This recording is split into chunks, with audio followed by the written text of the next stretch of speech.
నెల్లూరు నగరంలో భూముల సర్వేకు సరికొత్త విప్లవం రాబోతుంది.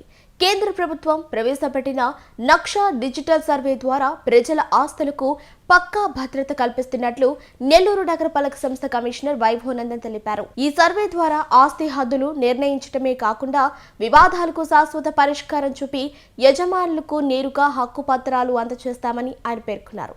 నగర వ్యాప్తంగా సాగుతున్న ఈ సర్వే బృందాలకు ప్రజలందరూ సహకరించాలని కమిషనర్ విజ్ఞప్తి చేశారు.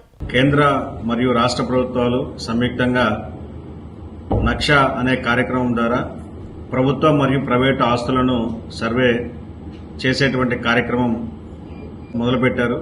ఇప్పటికే కుప్పం, ఒంగోలు, అనంతపూర్ మున్సిపాలిటీల్లో ఈ కార్యక్రమం చివరి దశకు వచ్చింది. అందులో భాగంగా నెల్లూరులో కూడా, నెల్లూరు నగరపాలక సంస్థ పరిధిలో కూడా 135 స్క్వేర్ కిలోమీటర్ల పరిధిలో ఉన్నటువంటి ప్రభుత్వ మరియు ప్రైవేటు ఆస్తుల యొక్క సర్వే, వాటి యొక్క సరిహద్దులు నిర్ణయించేటువంటి ఈ కార్యక్రమంలో ప్రజలందరూ కూడా సహకరించి మీ ఆస్తులకు ఉన్నటువంటి సరిహద్దులు, అదేవిధంగా మీ ఆస్తులకు ఉన్నటువంటి సరిహద్దు వివాదాలు ఏమైనా ఉన్నట్లయితే వాటన్నింటినీ శాశ్వతంగా పరిష్కరించేందుకు ఇది ఒక మంచి అవకాశం. కాబట్టి ఈ సర్వేకి అందరూ సహకరించాలని చెప్పి సచివాలయ సిబ్బంది వచ్చినప్పుడు మీ సంబంధిత డాక్యుమెంట్లు వారికి ఇవ్వడం ద్వారా, వారు సహకరించడం ద్వారా ఈ నక్షా సర్వే త్వరగా పూర్తి చేసుకుని చివరిలో మీకు మీ ఆస్తికి సంబంధించినటువంటి హక్కుపత్రం కూడా ఈ నక్ష ద్వారా మీకు ఇవ్వడం జరుగుతుంది.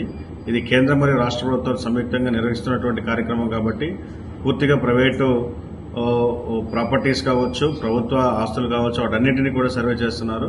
కాబట్టి అందరూ కూడా సహకరించాలని చెప్పి ఈ సందర్భంగా తెలియజేస్తున్నాను.